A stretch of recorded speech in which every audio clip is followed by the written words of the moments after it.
오늘 말씀 잘하시는 그러니까 이게 이렇게 막말해야 돼요. 아까 끝내시죠. 저희 이거 놀리신 거죠? 아니에요. 저희랑 오래 같이 있고 싶으신 아니에요. 원장이 약간 귀요미 컨셉으로 가셔야 될 것 같아요. 아니에요.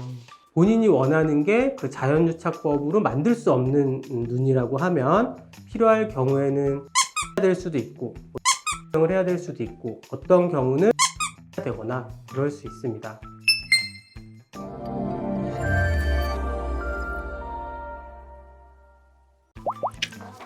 안녕하세요. 병원 이름은 엔드 성형외과고요. 제 이름은 윤석호 원장입니다. 네. 여러 가지 의미가 있는데 처음 생각한 거는 저 혼자 하는 게 아니라 끝나는 그 엔드가 아니라 같이 하는 A&D이기 때문에 사실은 처음에 이제 직원들이랑 잘 지내고 싶어서 직원들과 함께하는 병원, 또 환자분들이 오시면 환자분들과 함께하는 병원 한번 보고 안 보는 그런 병원이 아니라 뭐 결과도 좋고 만족하셔서 계속 잘 유지가 됐으면 좋겠다라는 생각으로 엔드 성형외과라고 이름을 지었고요. 유튜브를 하게 됐는데 유튜브 채널 이름은 눈석호TV예요. 그래서 원래는 병원 이름 처음에 지을 때 제 이름이 윤석호니까 웃기게 하려면 제가 어쨌든 눈코 수술을 많이 하기 때문에 눈에서부터 코까지 다 해서 눈석호 성형외과를 하면 어떨까 생각을 했는데 그거는 너무 장난 같은 것 같아서 병원 이름은 엔드 성형외과로 지었고요. 선생님 저 수술을 하고 싶은데 네. 자연유착을 하고 싶어요.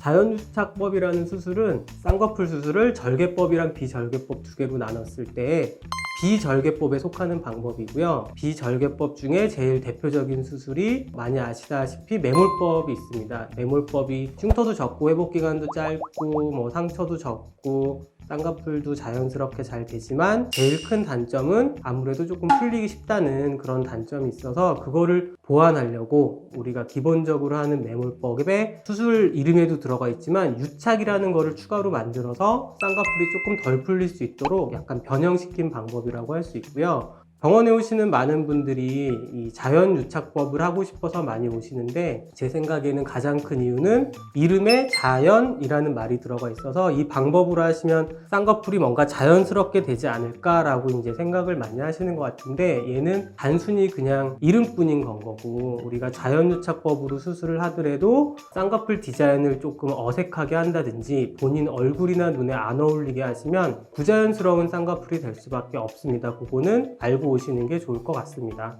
자연유착이 네. 수술을 할 때 주의해야 할 점이 어떻게 솔직히 얘기하면 자연유착법은 병원에서 하는 그 쌍꺼풀 수술 중에 제일 간단한 거라서 특별하게 부작용이 막 되게 생길 것도 없는 건 거고 뭐 일상생활을 막 되게 못할 만큼 눈이 팅팅 붓거나 그런 것도 아니기 때문에 어떻게 보면 약간 좀 마음을 편하게 먹고 오셔도 되는 좀 간단한 수술이라고 생각을 하시면 되는데 가장 중요한 거는 자연유착부로 본인의 눈 수술을 할 수 있는지 없는지 그 여부에 대해서는 우리 환자분들의 그 뭐 눈에 대한 뭐 구조라든지 피부 뭐 두께라든지 그런 게 첫 번째 이유가 될 수가 있고요. 두 번째는 자연유착법으로 모든 눈을 다 만들 수 있는 게 아니기 때문에 본인이 원하는 게 그 자연유착법으로 만들 수 없는 눈이라고 하면 필요할 경우에는 트임을 해야 될 수도 있고 뭐 눈매 교정을 해야 될 수도 있고 어떤 경우는 피부를 조금 절제를 잘라내야 되는 경우도 있어서 그럴 때는 절개법을 해야 되거나 그럴 수 있습니다.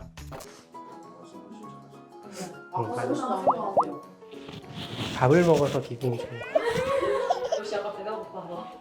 자연유착법은 그 비절개 쌍꺼풀 수술이기 때문에 이게 절개 없이 구멍만 몇 개 뚫어서 수술을 하는데 사람마다 다르지만 3개를 뚫을 수도 있고 4개를 뚫을 수도 있고 5개를 뚫을 수도 있거든요. 근데 구멍이 많다 그래서 무조건 좋은 것도 아니고 적다 그래서 좋은 것도 아니기 때문에 환자분들의 피부 두께라든지 그런 걸 감안해서 적당한 숫자의 구멍을 내서 수술을 하고 기본적으로 매몰법 하듯이 우리가 바늘이랑 실을 통해서 쌍꺼풀을 만들지만 조그만한 구멍을 통해 피부 이 밑에 있는 불필요한 뭐 근육이나 지방 같은 게 있거든요. 그런 거를 조금씩 제거해서 유착을 조금 더 만들면 우리가 실이 좀 느슨해지거나 풀리는 한이 있더라도 본인의 자가 조직으로 쌍꺼풀이 어느 정도 유지가 되기 때문에 그래서 덜 풀리는 이유가 거기에 있습니다.